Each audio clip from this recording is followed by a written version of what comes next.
Friday morning. I had to run to town. I don't even remember to do what. As I turned out onto the road, it just this really weird feeling hit me. I can't even explain it, but I know it was God and I know it was real. It's like all of a sudden everything changed and there was a shift. And the only words I could get to describe it was, it's just a new day. Something new happened. It was a new time. Something shifted. It was really weird. Things looked different. I felt different. It was just a lightheartedness. It was just different. I just felt this shift in the spirit. And it's like, and I knew it was, Pentecost started Thursday night actually in Jerusalem. And I knew that it was, we'd enter into the feast of Shavuot, Pentecost, but I really wasn't thinking about it or expecting it. I mean, I felt this even in my natural body, physically, I felt it. And it was just like, there's a real change here. This is not the same now. There really is a change. That's what I'm trying to say. Because we say stuff like it's a new day and a new way and a new time. We say a new era, whatever. We say all that stuff, but does anything really ever change? There's a change. There's something really did change.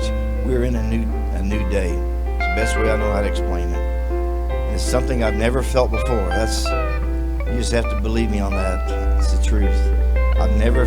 I've felt stuff, but not like that. It was like, this is brand new. This is all new. It's a new day. It's a new time. Something really has changed. And then, of course, all hell breaks loose. I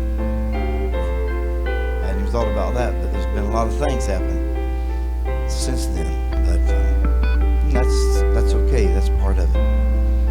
It's because God's moving. It's because God's doing something, so the enemy always reacts. See, we're not supposed to be reactionary. We're supposed to be revelatory, get revelation from heaven and start a revolution based on that revelation that you got.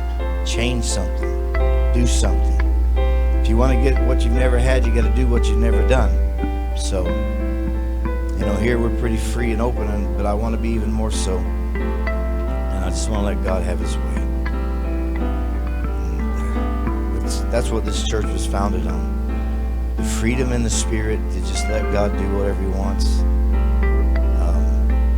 Not based on performance whatsoever. You can tell that. I'm not into that. I don't ever want to fall into that performance-based thing because I was in churches that had that. I just want to be authentic. I want to be real. I just want God to be real. I want everybody that comes here to have an experience with God. To leave different, to say, man, I met God in that place. He did something. So let's let God do something this morning. Amen. The first Pentecost back at Mount Sinai, you guys know your Bibles, okay? At that Pentecost, Shavuot, was when the Torah was given to Moses. That's when the word was given, okay? The next major Pentecost, day of Book of Acts, chapter 2. We know the whole story. John was just talking about that. And what was given, what came from heaven. The Spirit, the Holy Spirit. So we had the Word come. The second major Pentecost, I think of significance, the Spirit came. And I believe we're at a third today. We're at the third. And God always works in threes. See, it was always about restoration. He restored his Word.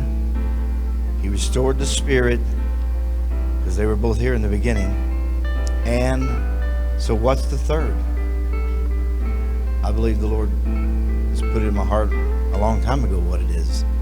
It's the fullness of the Word and Spirit together. It's the fullness of the Word and the fullness of the Spirit. That's what we should be expecting from the Lord. That's what I believe this time and season is about. We're going to see the fullness demonstrate, the full Word, the full Spirit, no limitations, no religion. And that's what God's removing. That's one of the things that's really strong in me, is that in order for God to restore something new, God has to remove the old. And he is. That's the prophetic office. It's part of the prophetic, a prophet pulling up, plucking up, tearing down, exposing, dealing, burning stuff up, like Elijah calling the fire down. All of that. But the purpose is not to get the focus on the works of the enemy, which that deals with all of that. The focus on what God is restoring, what God just made a place for. Well, he just made room in the earth to pour out. So we are in the great outpouring, the greatest of all the outpourings. And so set yourself, get your heart and your mind in that place where, because there's more. Bob Jones talked about, he said, we haven't seen the fullness of Pentecost. He said there's another Pentecost coming, and I believe today, this weekend has been about that. That is a set time. It's a moad. It's an appointed time by God for the fullness of Pentecost. The full Word, the full Spirit together. The church walking in the fullness of God. A man, a woman walking in the fullness of God. So guess what? There's a preparation for that. There's a foundation that has to be established for that weightiness to sit upon. It's like, the rock will fall on you and crush you, or you fall on the rock and be broken.